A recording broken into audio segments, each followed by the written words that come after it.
Academy for Astrological Medicine, founded by Judith Hill.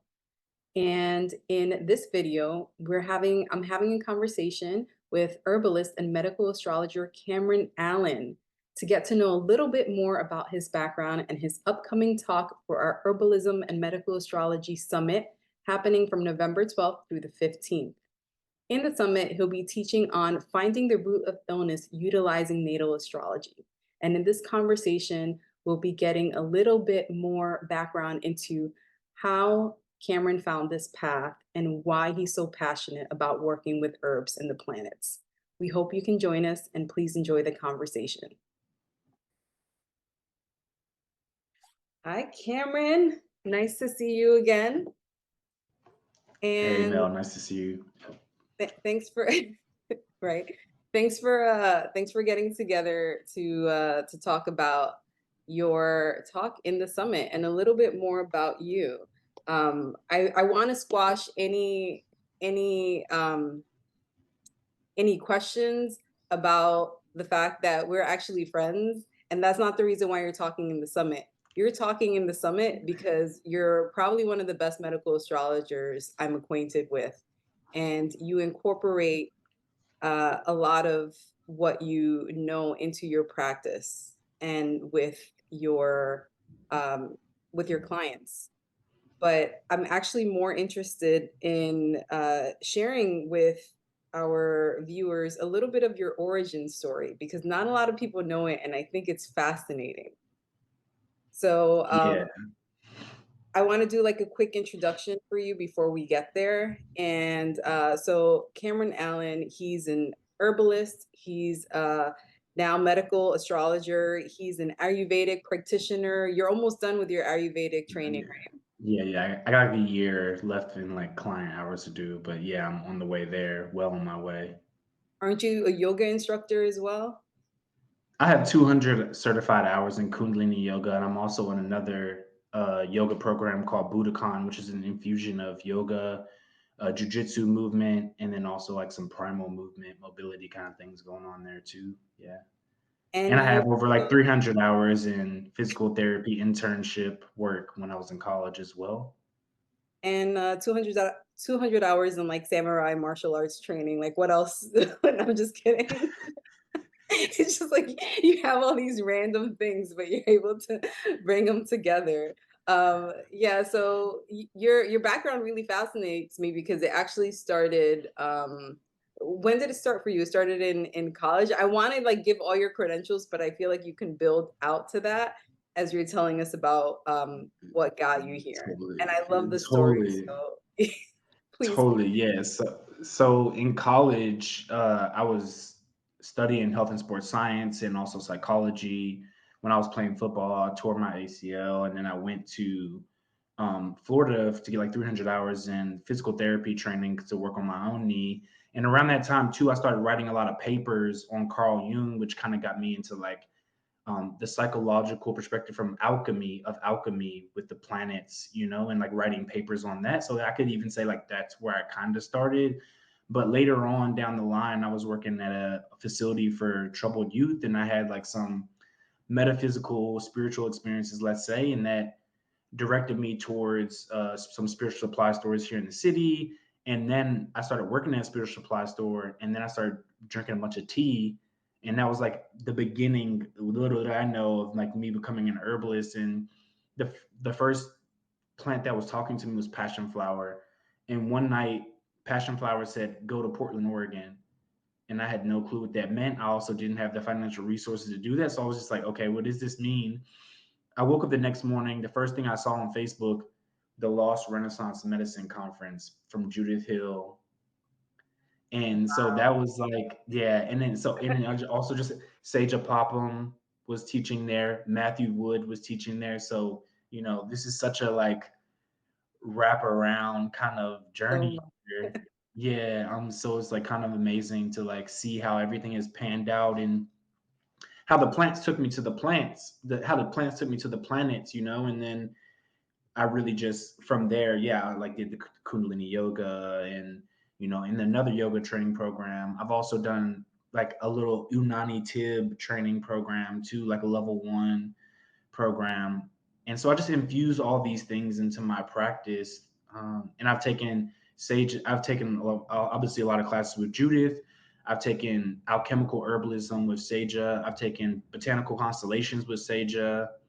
I've also learned from like wide variety of just wise women here in Memphis who carry like kind of like the hoodoo tradition or what we call root working, African American folk herbalism kind of thing going on there too. And I've since day one, or we could even say -1, I've been working directly with people and learning through like the experience of like being present in that process. I also studied with Mark Jones in evolutionary astrology. I've studied with Michael A. Bryan in traditional astrology. I've studied with Austin Coppock in traditional astrology, um, and a few other people too, but I'm not going to keep just naming Are off. you ever, like, not in school, or is that just No, no, because this summer I took introduction to Jyotish, which is Mhm. Vedic astrology for those that don't know, and then I also took an introduction to what they call Jyotish, which is Ayurveda and Jyotish put together, which we could say is Vedic medical astrology. Yes. And so I'm still learning so much, and I'm about to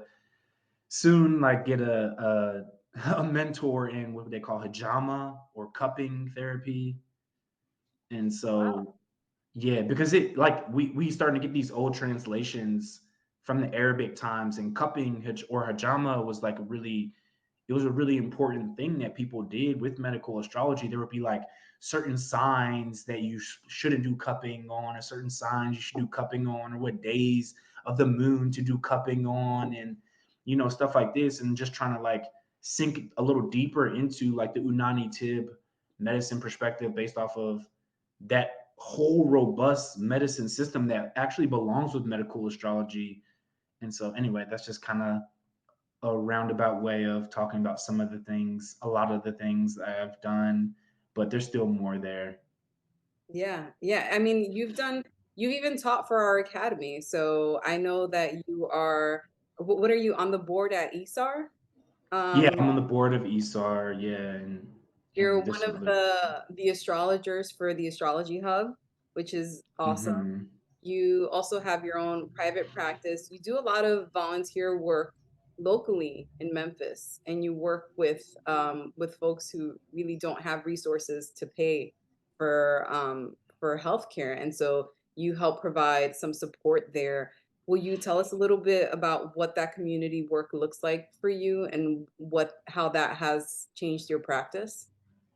Yeah, for sure. I mean, it was the basis of my practice, it was really just like word of mouth, working at a spiritual supply store, at a local apothecary. And, it went from pretty quickly, honestly, it went from me being like, what does that herb do? What does that herb do? To like start like inviting people to try this out, or this is what I know about this, not really guiding people necessarily.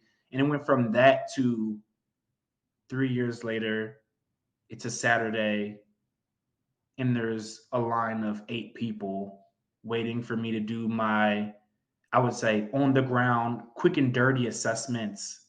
And also like kind of like some people might call it downloads or channeling, or things like that, just using my intuitive gifts that I had cultivated to help people in the herb room. And now I just work 2 days a week at the shop, Yeah, um, and to make sure that I can still be accessible to the people in the community at large. And so a lot of people come in there, and now we moved to a new location, so there's actually more space in the room. So not only am I doing like checking the tongue and the pulse and like asking questions to make sure we like get to like root causes of things, but I'm also like giving like an herbal remedy, and then I'll give a lot of people like movement practices too. I So it's love been really cool, right? Because like some people will come in and are like, "Oh, like what's a good herb for pain?" And I'm like, "Okay, what's going on with the pain, right?" And it'll be like, "Oh, my back," and I'm like, "Oh, okay, like what's going on with your back?" They tell me what's going on with their back, and I'm like, "Okay, let's actually like move this movement practice to the front and like think of this herbal remedy as like a secondary or complementary rather than primary, because a lot of times." It's not the most efficient thing to do to pick that. herbs, and sometimes I know we like move, we go in that a lot of people go in that direction, but I find that we're not seeing it from like a full 360-degree range of what we can really accomplish here. Because if you're doing those practices and you're relieving your pain, or like, whatever else you need to do with your body with the herbs, then we can really make something happen pretty quick there. Within like a week's time, I find that a I lot of can people are like attest. noticing. I Yeah. can attest to those methods. I remember coming to you and I was like, Cameron, I have like all these symptoms. I'm not feeling well. And you're like, well, what are you doing when you go to the gym? I'm like, I'm boxing, I'm doing spinning, I'm doing all this stuff. I was like, I'm doing this type of stretching. And you're like, you're exacerbating your symptoms because all the energy is rising up. And you gave Totally. me like simple, slower tactics, slower movements for me to do and recommendations. And I was resistant to them because I'm like, no, more impact means more results. But I started following them, and it helped me a lot, along with some herbal and dietary changes that I was doing. But you really know your stuff, and you got to the root of it like this. So I thought that the talk that you selected for our course was for our summit, our upcoming summit, November 12th through the 15th, where you are going to be discussing on Thursday, November 14th, finding the root of illness using natal astrology. And Mhm. that was, I was so excited that you chose that as one of your topics because I actually think you're very good at it. So, do you want to talk to us a little bit about that course and how you're going to be approaching it for students? Yeah, and I still feel like, because my Gemini moon brain is always like, okay, how do I want to formulate this? And it's like a consistent conversation as we move closer to the summit. But really, for me, the way I'm thinking about it is, a lot of times I've talked to herbalists, right? And they can see, like, okay, like they start to get the holistic evaluation tools and they can see, okay, this is what's going on with the person right now. But sometimes that doesn't actually show what the underlying issue has been throughout their whole life, right? In Ayurveda, they would call this prakruti and vikruti. Prakruti being the essential nature of the person, how they came here and what they came with. And then the vikruti would be more like, how are you doing now, right? Or we could say What they develop in nature lifestyle. versus nurture or lack thereof. Yeah. And when we look in the chart, we can see beyond just the symptoms that somebody's having right now, and we can see how their constitution might have made it to where they're at right now, which will allow us to give a remedy that can help alleviate or modulate the symptoms, but also is like touching something a little deeper there, right? Especially, when we know that with medical, when we look at it from a medical astrology lens, we can see certain predispositions. And also, if somebody just has like just a touch or at least a taste of understanding the psychology that can also exist behind that, Yeah. right?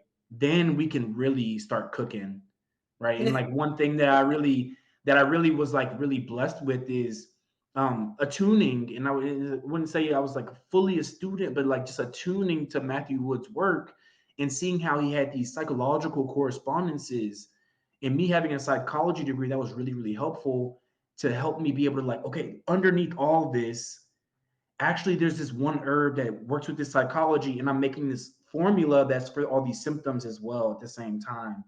And Mhm. using a natal chart to do that is just like makes that so profound and powerful and impactful. And really, I guess even now saying all this, I'm like, okay, how am I going to get this to be like a 90-minute talk, because there's so much there and there's so much juiciness and yumminess that we can really sink Yeah. into with that. Yeah. Well, I'm sure students won't be upset if you go a little bit over because they're going to want to learn as much as possible. So definitely no pressure there. I want to be mindful of our speakers' times and their energy. So that was more on my part to put there. But I also wanted to mention that you also so you mentioned that you studied with Judith, you studied with Sajah. I also studied with Sajah, and that's actually how I wanted to connect with you. I my very first NORWAC, you were one of the speakers at NORWAC. I had no idea that you had studied with Sajah until like towards the end of the conference. And I kept wanting to like approach you to talk about like your experience as a student, but I could not because you were always mobbed with people. It was like It was like Cameron and his disciples. I mean, not necessarily disciples.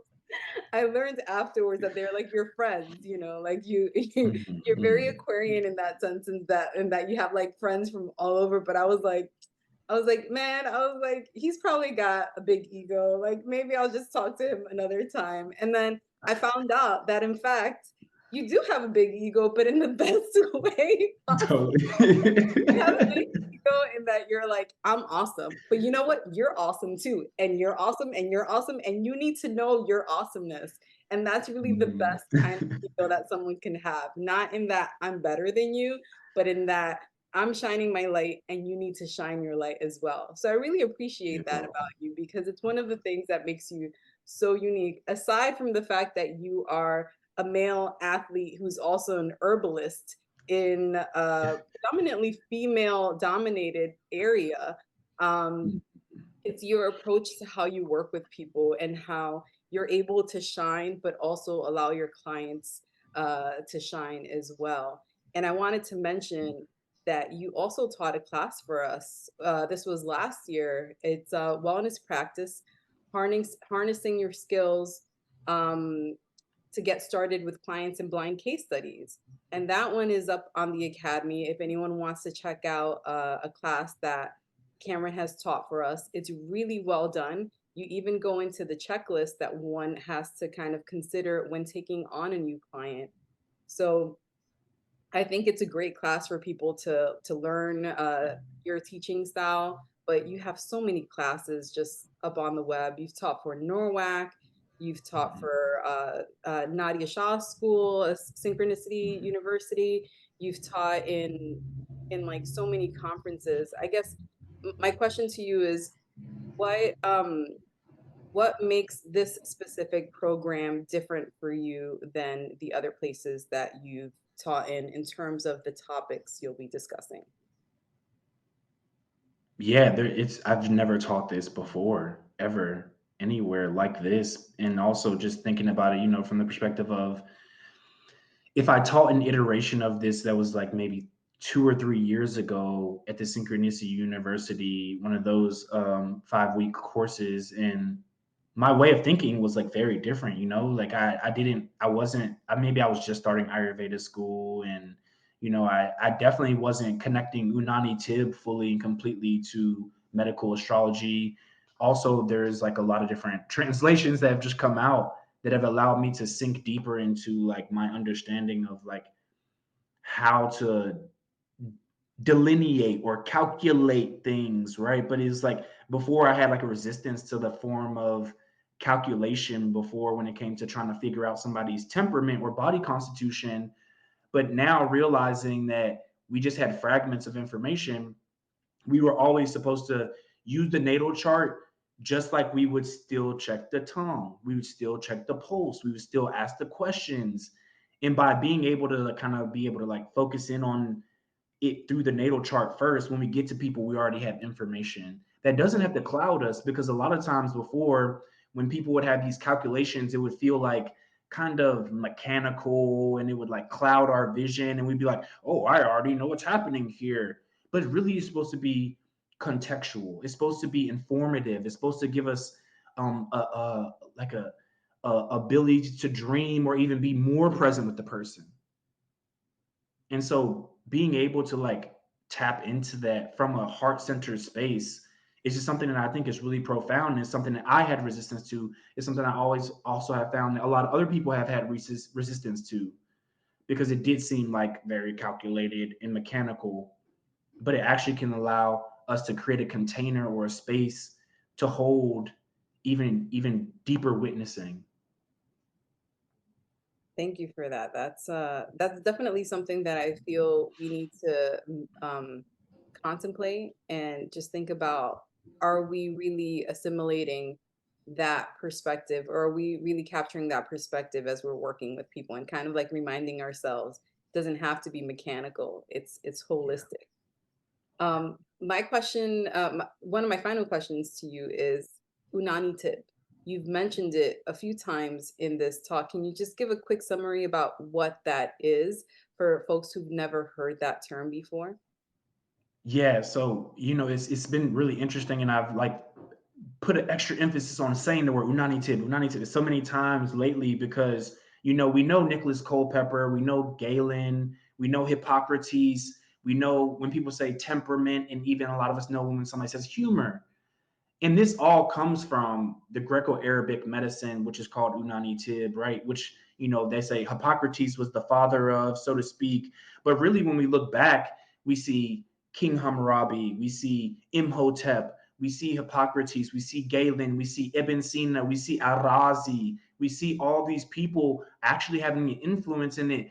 This continues becoming um, Greco-Arabic medicine actually, and it actually becomes Afro-Asiatic, Euro-Arabic. It's like all these different cultures had a say in the development of this system of medicine, and also the way in which the system of medicine all comes together.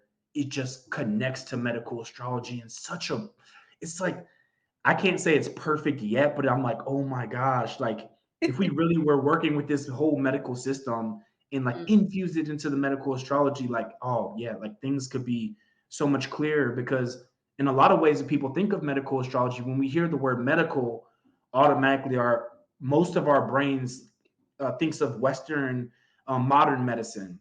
absolutely. So, for the instance, like when we say the liver, most people think of this organ in our body, but the way in which medical astrology was created and brought forth, that's not exactly what it meant when we say the liver. The liver also included so-called subservient organs, and so it's like more like a system than just the actual liver itself. And so that does kind of change the way we interpret things with medical astrology. Anyway, I don't want to go too far into it, but like it's a really interesting thing. It's so interesting. It's so interesting. I mean, I want to thank you for the time that you took to give us a little bit more perspective on your background and what you're going to be teaching on. Is there anything you want to leave our audience with as we get ready for the summit, which is coming up soon? Yeah, what I want to leave people with is there's so many profound people speaking at this conference, and so just making sure that everyone is being mindful that it's not about what you think, it's about how you think. Because when you listen to all these different perspectives and all these people are all brilliant, so everything everyone's going to be saying is like, oh my God, that makes sense. Oh my God, that makes sense. And there might seem like there might be conversations that are like, well, this person said this and this person said that. Listen, it's not about what to think, it's about how you think. And also make sure you stay rooted in your medicine so that you can be open and receptive to all the medicine you're going to receive at this summit. That's what I would say.